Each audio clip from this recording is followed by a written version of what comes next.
यीशु का स्वर्गारोहण। यीशु स्वर्ग पर उठा लिया गया। हमारे प्रभु यीशु मसीह का स्वर्गारोहण नया नियम की एक महान हकीकत है। यह मसीह यीशु के जीवन की एक महान घटना है। यह मसीहों के जीवन का एक महान घटक है।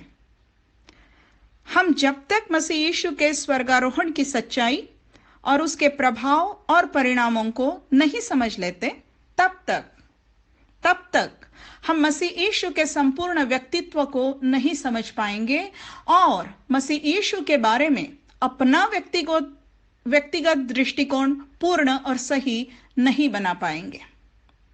सुसमाचारों से हम यीशु के पृथ्वी पर के कामों को जानते हैं, परंतु उसके बाद का संपूर्ण नया नियम उस यीशु को दिखाता है जो स्वर्ग पर उठा लिया गया है, वह यीशु जो स्वर्ग में है। आज हम अपने प्रतिदिन के जीवन में उस यीशु को अनुभव करते हैं जो स्वर्ग में उपस्थित है। मसीह यीशु का स्वर्गारोहण दृश्य रूप में हुआ। यूं ही किसी ने बता नहीं दिया कि यीशु का स्वर्गारोहण हो गया है, परंतु उसे होते हुए देखा गया।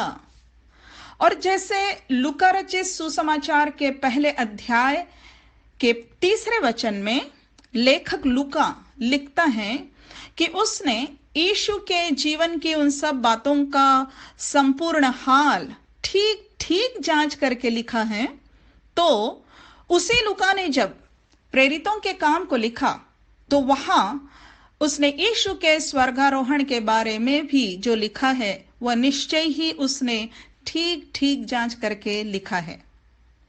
प्रेरितों के काम अध्याय 1 वचन 9 से 12 में यीशु के स्वर्ग पर उठा लिए जाने का वर्णन है।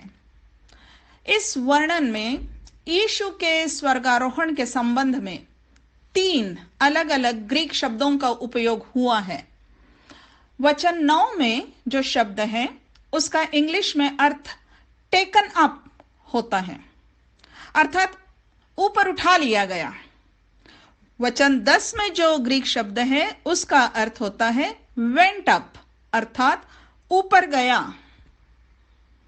और वचन 11 में जो ग्रीक शब्द है उसका अर्थ होता है रिसीव्ड अप, अर्थात उसे ऊपर प्राप्त कर लिया गया, अर्थात ऊपर उसका स्वागत कर लिया गया, अर्थात यीशु स्वर्ग में रिसीव कर लिया गया। अब तीनों शब्दों को उसके मूल शब्द के आधार पर देखें तो यीशु ऊपर उठा लिया गया, यीशु ऊपर गया और यीशु ऊपर रिसीव हो गया, मतलब वहां पर पहुंच गया। इस प्रकार यह स्वर्गारोहण का वृत्तांत पृथ्वी पर के चश्मदीद गवाह और स्वर्ग में के चश्मदीद गवाह इनकी मुंह जबानी है। पृथ्वी पर जो चेले थे उनके द्वारा वचन 9 और 10 की बात बताई गई कि उन्होंने यीशु को अपने पास से ऊपर उठा लिया जाते और ऊपर जाते हुए देखा।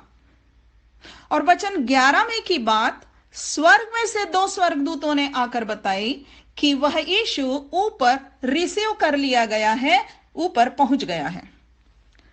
लिखा है बादल ने उसे उनकी आंखों से छिपा लिया और उसके जाते समय जब वे आकाश की ओर ताक रहे थे तो उसी समय स्वर्ग से 2 दूतों ने आकर बता दिया कि वह उसी समय स्वर्ग में पहुंच गया है।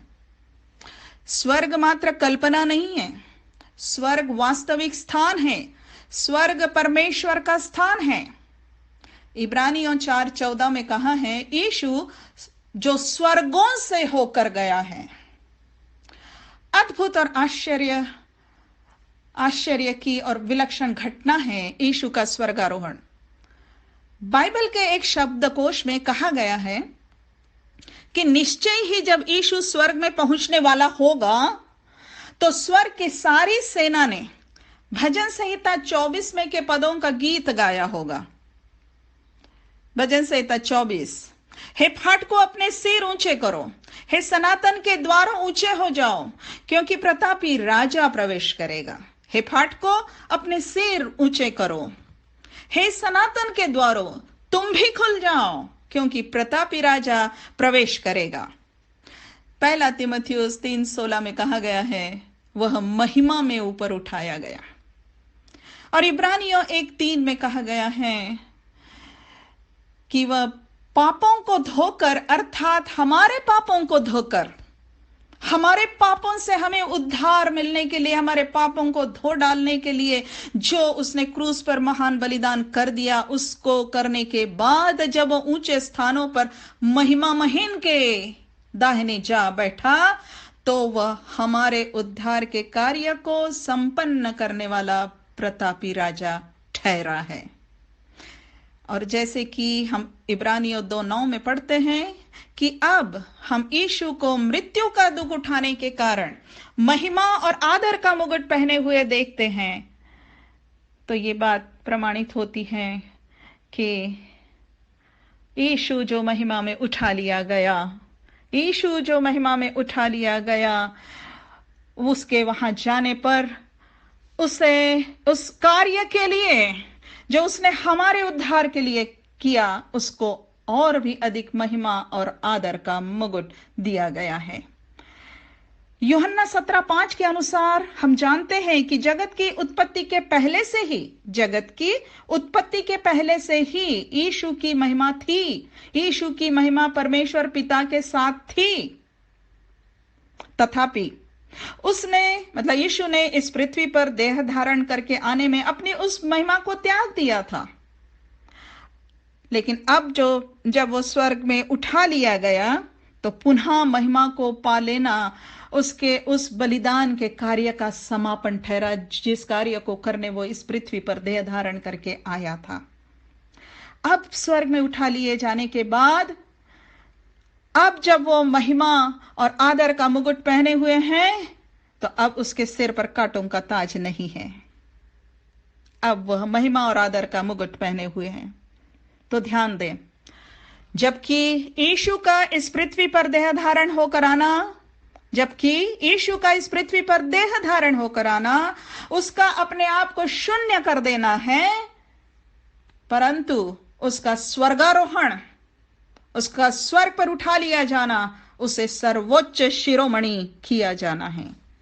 एक बात और ध्यान में रखना होगा कि यीशु स्वर्ग पर गया इसलिए ऊंचा नहीं है, परंतु इब्रानियों 7:26 के अनुसार वह स्वर्ग से भी ऊंचा किया हुआ है। वह स्वर्ग से भी ऊंचा किया हुआ है। अब इस ओर ध्यान दीजिए कि यीशु को मालूम था कि उसे कब उठा लिया जाना है या वो कब उठा लिया जाएगा। लूका 24 अध्याय के 50 वचन में यूं लिखा है कि तब वह अर्थात यीशु उन्हें अर्थात अपने चेलों को बैतनिय्याह तक बाहर ले गया और अपने हाथ उठाकर उसने उन्हें आशीष दी, और उन्हें आशीष देते हुए वह उनसे अलग हो गया और स्वर्ग पर उठा लिया गया। और लूका इसी घटना को प्रेरितों के काम के पहले अध्याय के 6 वचन से 8 वचन में बताता है कि यीशु ने अपने उठा लिए जाने के पहले शिष्यों से कुछ खास बातें की। इसी को मरकुस लिखता है कि निदान प्रभु यीशु उनसे बातें करने के बाद स्वर्ग पर उठा लिया गया। यह बात खास ध्यान देने की है कि उठा लिए जाने के पहले यीशु ने अपने साथ के शिष्यों से बातें की। उन्होंने अपने होशो हवास में उन बातों को सुना। बाद में भी वे बातें उन्हें याद रही कि उसने अपने ऊपर उठा लिए जाने के पहले उनसे क्या कहा था। कहने का तात्पर्य यहां यह है कि जब वह उठा लिया गया, तब उसका उठा लिया जाना देखने वाले वे शिष्य अपने पूरे होशो हवास में थे। वे साथ मिलकर उसकी बातें सुन रहे थे, वे उससे प्रश्न कर रहे थे, उसके उत्तर सुन रहे थे, वे उसे देख रहे थे, और उन्होंने देखा कि उन्हें आशीष देते हुए वह उनसे अलग हो गया और स्वर्ग पर उठा लिया गया। जबकि कब्र में से निकलते हुए यीशु को चेलों ने या किसी ने भी नहीं देखा था, परंतु यीशु ने यह होने दिया कि उसके स्वर्ग उठा लिए जाने को उसके चेले देखें। इसका मतलब हुआ कि शिष्य उसका ऊपर उठा लिया जाना देखे, यह बात उनके लिए बहुत महत्वपूर्ण थी। मत्ती में यीशु के स्वर्गारोहण की घटना का वर्णन नहीं है, परंतु मत्ती के 28 अध्याय के अंतिम पदों में शिष्यों को जो महान आदेश यीशु ने दिया, उसमें यीशु का यह कहना कि नंबर 1, स्वर्ग और पृथ्वी का सारा अधिकार मुझे दिया गया है, और दूसरी बात यह कहना भी कि मैं जगत के अंत तक सदैव तुम्हारे संग हूं।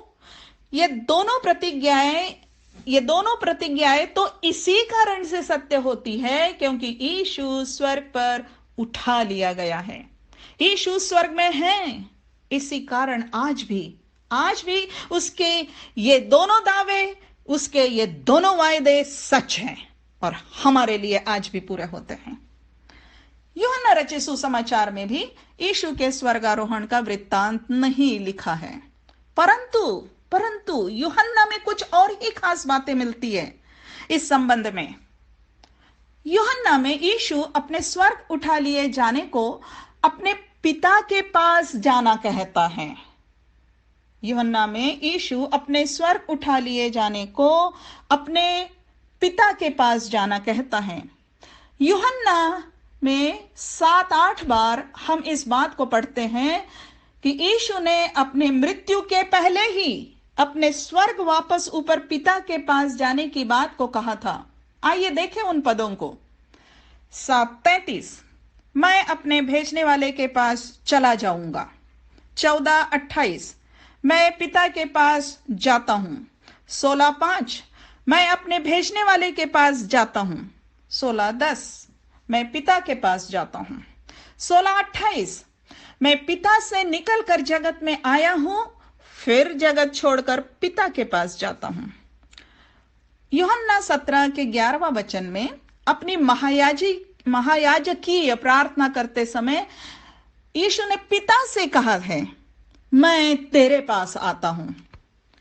यूहन्ना में ही हम 20 अध्याय के 17 वचन में पढ़ते हैं कि यीशु ने अपने पुनरुत्थान के बाद मरियम मगदलिनी से शिष्यों से यह कहने कहा था, जाकर उनसे यह कहे कि मैं अपने पिता और तुम्हारे पिता और अपने परमेश्वर और तुम्हारे परमेश्वर के पास ऊपर जाता हूं।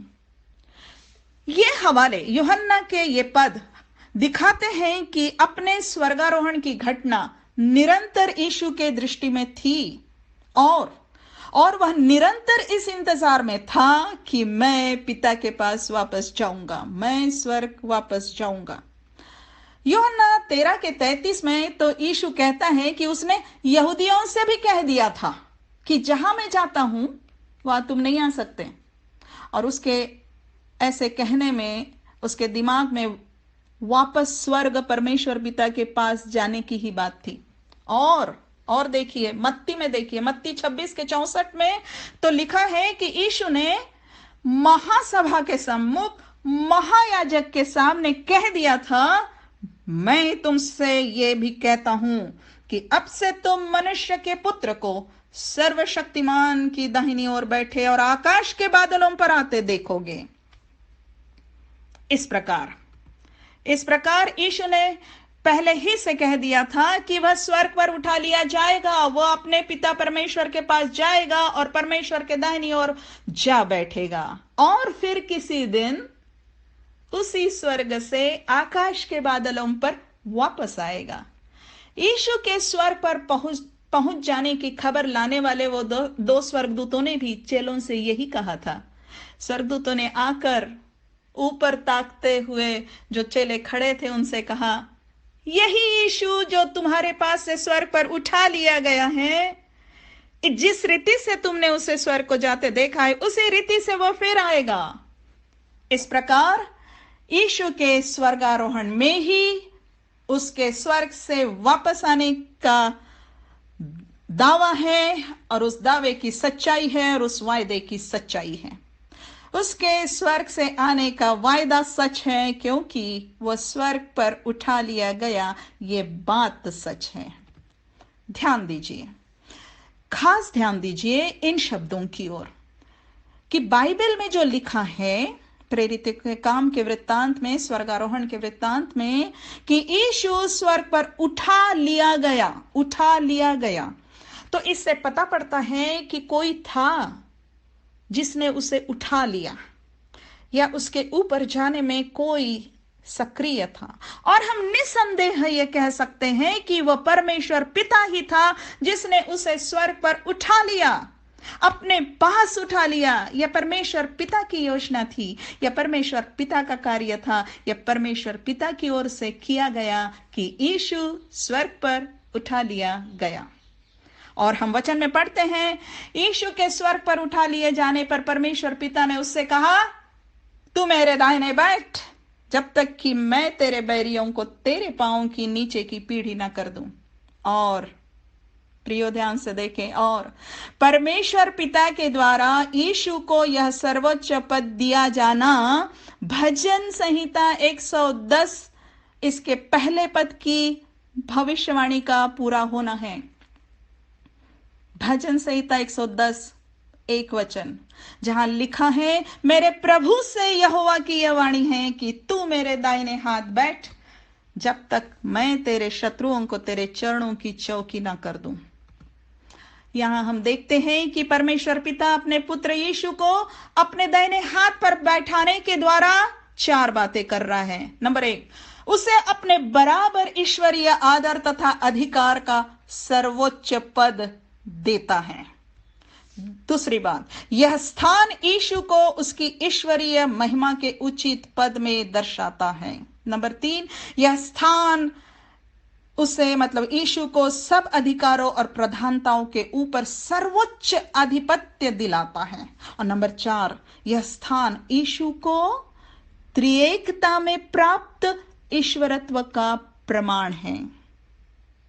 यीशु परमेश्वर पिता के दाहिने हाथ पर जा बैठा, उसका परमेश्वर पिता के दाहिने बैठना, यह स्थान यीशु को त्रिएकता में प्राप्त ईश्वरत्व का प्रमाण है। एक प्रमाण है, और भी प्रमाण हमको बाइबल में मिलते हैं, लेकिन यह सर्वोच्च प्रमाण है। तो यीशु के स्वर्गारोहण से हमें पता चलता है कि हमारा प्रभु यीशु मसीह हमारा उद्धारकर्ता ऐसा ऊंचा और श्रेष्ठ है, जिसे स्वयं परमेश्वर ने सब प्रकार की प्रधानता और अधिकार और सामर्थ और प्रभुता के और हरेक नाम के ऊपर, जो ना केवल इस लोक में पर आने वाले लोक में भी लिया जाएगा, बैठाया, और सब कुछ उसके पांव तले कर दिया, और उसे सब वस्तुओं पर शिरोमणि ठहराकर कलीसिया को दे दिया, हमें दे दिया। कितना महान है यीशु, जिसे परमेश्वर ने हमारा प्रभु ठहराया। तो याद रखिए, ये यीशु हमारा भी प्रभु है, क्योंकि इतनी प्रभुता उसके हाथों में है। तो आइए हम देखें कि हमारा प्रभु यीशु मसीह इस प्रकार स्वर्ग पर उठा लिया गया है, तो इस बात का हम मसीही विश्वासियों के लिए क्या लाभ है, और उसके कारण हमें कैसे जीना है। इस संदेश में मात्र 3 बातें देखेंगे हम। तो पहली बात हम कहेंगे यीशु के स्वर्ग में होने का, या स्वर्ग पर उठा लिए जाने का, और उसके बाद स्वर्ग में होने का पहला लाभ। स्वर्ग पर उठा लेने के बाद भी यीशु अपने शिष्यों के साथ क्रियाशील सहयोग करता रहा, उनके साथ काम करता हुआ उनके साथ साथ रहा स्वर्ग से। मरकुस 16 अध्याय इसका 19 और 20 वचन में लिखा है, उन्होंने अर्थात शिष्यों ने निकलकर हर जगह प्रचार किया, और प्रभु उनके साथ काम करता रहा, और उन चिन्हों के द्वारा जो साथ साथ होते थे वचन को दृढ़ करता रहा। उन्होंने प्रचार किया, प्रभु उनके साथ साथ काम करता रहा। प्रेरितों के काम 2 अध्याय 47 में लिख दिया गया है कि जब प्रेरित प्रचार करते थे तो प्रभु यीशु ही प्रतिदिन लोगों के जीवन में उद्धार का काम करता था। वे प्रचार करते थे, प्रभु लोगों के जीवन में उद्धार का काम करता था, और उनको मतलब उद्धार पाने वालों को विश्वासियों की मंडली में मिला देता था। आज भी जब हम पृथ्वी पर कभी भी कहीं भी सुसमाचार प्रचार करते हैं तो स्वर्ग से हमें यीशु हमारे साथ क्रियाशील सहयोग करता है, हमारे साथ साथ काम करता है। हमारे द्वारा बोला जाने वाला वचन लोगों के हृदय में दृढ़ करता है, काम करता है हमारे साथ साथ। और जैसे कि हम इफिसियों 4:8 में यीशु के स्वर्ग जाने के संबंध में पढ़ते हैं कि वह ऊंचे पर चढ़ा और मनुष्यों को दान दिए। और आगे हम यह भी पढ़ते हैं कि उसने अपने काम के लिए अलग अलग लोगों को अलग अलग पदों पर नियुक्त किया। तो आज हम भी कह सकते हैं कि वही प्रभु यीशु स्वर्ग से हमें अपने काम के लिए नियुक्त करता है और उसके लिए हमें जो आवश्यक है वो दान वरदान देता है, पवित्र आत्मा की सहायता से, मध्यस्थी से, परमेश्वर पिता की इच्छा के अनुसार, लेकिन करने वाला प्रभु यीशु मसीह कहा गया है इफिसियों 4:8 में और आगे के 11 वचन में। अतः हमें उसका दिया हुआ काम विश्वास योग्यता से करना है। सब मसीही विश्वासियों को, सब मसीही शिष्यों को, आज हम सब जो मसीह यीशु में हैं उनको एक काम तो दिया ही दिया है प्रभु ने, और वो काम है कि हम सबको उसने अपने गवाह नियुक्त किए हैं। हम उसके गवाह हैं, उसका सुसमाचार सुनाने के लिए खोए हुओं के बीच में, नाश होने वालों के बीच में। पता नहीं कब कोई इस दुनिया से चला जाएगा, उसके पहले उस तक हमें सुसमाचार लेकर जाना है। ये काम हम में से हर एक को दिया है। जहां हम हैं, जहां हमें रखा है, उस घर में, उस स्थान में, उस शहर में, उस हमारे कार्य क्षेत्र में हमें रखा है नियुक्त करके कि हम गवाह हैं। ये तो काम उसने सभी को दिया है। बाकी और भी विशिष्ट काम दिए हैं और उसके अनुसार वरदान दिए हैं, लेकिन गवाह बनने के लिए हम सबको नियुक्त किया है। यरूशलेम की प्रथम कलीसिया का स्तिफनुस ऐसे ही विश्वास योग्य गवाह था, और जब वह निडरता से परमेश्वर के वचन की और मसीह यीशु की गवाही दे रहा था, और जब उसके विरोधी उस पर अत्यंत क्रोधित हुए कि उसे मार डाले, तो उसने पवित्र आत्मा से भरकर स्वर्ग की ओर ऊपर देखा, और उसने स्वर्ग को खुला हुआ और परमेश्वर की महिमा को और यीशु को परमेश्वर की दाहिनी ओर खड़ा देखा, और लोगों को बताया कि देखो, मैं स्वर्ग को खुला हुआ और मनुष्य के पुत्र को परमेश्वर की दाहिनी ओर खड़ा हुआ देखता हूं। ये यीशु का स्वर्ग पर उठा लिए जाने के बाद स्वर्ग में से दिया गया दर्शन था। ये एक और ठोस प्रमाण था कि यीशु मसीह स्वर्ग पर उठा लिया गया है। वो वहां है, वो पिता के दाहिने वहां है। इस समय स्तिफनुस के समय, अपने पहले शहीद के होने के समय, वो उठकर खड़ा हो गया, ऐसा कहा गया है। और निश्चय ही स्तिफनुस की यह बात अन्य चेलों में फैल गई होगी, सुना होगा सबने। और जब स्तिफनुस के वध के दिन से ही उन पर बड़ा सताव हुआ और वे तितर बितर हो गए और हर जगह यीशु का सुसमाचार सुनाते गए, तो निश्चय ही यह बात उन्हें बहुत साहस देती रही होगी कि हमारा प्रभु यीशु मसीह स्वर्ग में है और हमारी ओर ध्यान देता है। और फिर इसी स्वर्ग में के प्रभु यीशु ने, ध्यान दीजिए, इसी स्वर्ग में के प्रभु यीशु ने उस प्रथम कलीसिया को सताने वाले शाऊल को बीच रास्ते में ही रोककर उसे स्वर्ग से दर्शन दिया, और उसकी कलीसिया को सताने की धुन को बीच में ही रोक दिया और उसे अपना गवाह बना लिया। आज हमारी कठिन परिस्थितियों में भी यीशु स्वर्ग में से हमारी ओर ध्यान देता है। जब हम उसके कार्य करने के लिए निकलते हैं, सताव है, विरोध है, कठिन है, तकलीफ है, तंगी है, कमजोरी है, हम निकलते हैं, वो हमें साहस देता है, वो हमारे साथ है, वो हमारे विरोधियों को भी बदल सकता है, क्योंकि यीशु स्वर्ग पर उठा लिया गया है, यीशु सबके ऊपर है। हम उसका काम करते रहे, हम उसका प्रचार करते रहे, वो हमारे साथ साथ काम करता है। दूसरी बात, यीशु के स्वर्ग में होने का दूसरा लाभ, यीशु के स्वर्ग पर उठा लिए जाने और अब स्वर्ग में होने का दूसरा लाभ हमारे लिए।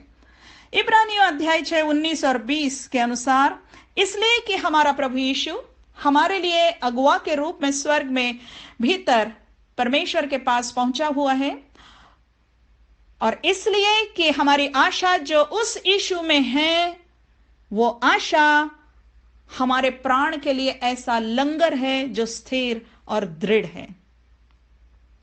यीशु स्वर्ग में है, हमारी आशा स्वर्ग में है, और इसलिए कि हमारी आशा उस यीशु में है जो स्वर्ग में है, वो आशा हमारे प्राण के लिए इस पृथ्वी पर जीते समय हमारे प्राण के लिए ऐसा लंगर है जो स्थिर और दृढ़ है। जहाज का लंगर, जहाज को स्थिर करने के लिए नीचे पानी में डाला जाता है। हमारी आशा का लंगर हमारे मसीही जीवन के लिए और आत्मिक जीवन को स्थिर रखने के लिए ऊपर यीशु में डाला जाता है, ऊपर यीशु में, जहां यीशु ऊपर स्वर्ग में है।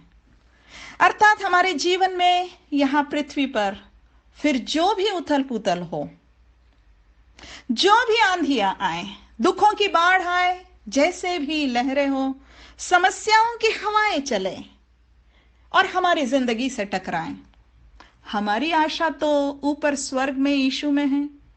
यही आशा हमारे प्राण के लिए एक ऐसा लंगर है जो स्थिर और दृढ़ है, और यही आशा हमें मसीही जीवन में, आत्मिक जीवन में स्थिर रहने के काम आती है, स्थिर रखने के काम आती है, हमें साहस देती है, हमें साहस देती, क्योंकि हम देखते हैं हमारा लंगर, हमारी आशा का लंगर वहां है, वो यीशु में जो स्वर्ग में है, हमारे लिए स्वर्ग में है।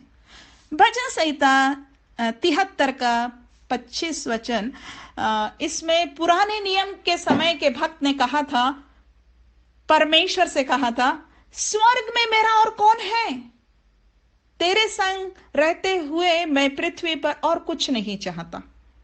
मतलब इस पृथ्वी पर रहते हुए मुझे कुछ नहीं चाहिए, तू मेरा कौन है स्वर्ग में? तू मेरा स्वर्ग में, बस तू मुझे चाहिए। आज हम नया नियम के समय में आ चुके हैं। हम अपने प्रभु यीशु के स्वर्ग पर उठा लिए जाने के ऐतिहासिक प्रमाणों से निश्चय जानते हैं कि स्वर्ग में मेरे लिए मेरा उद्धारकर्ता यीशु है। आप मसीह में विश्वास करने वाले, उद्धार पाए हुए, आप यीशु के द्वारा स्वर्ग से जुड़े हुए हो। आप स्वर्ग में के यीशु से जुड़े हुए हो। पृथ्वी पर आप कहीं भी हो, आप स्वर्ग में के यीशु से जुड़े हुए हो।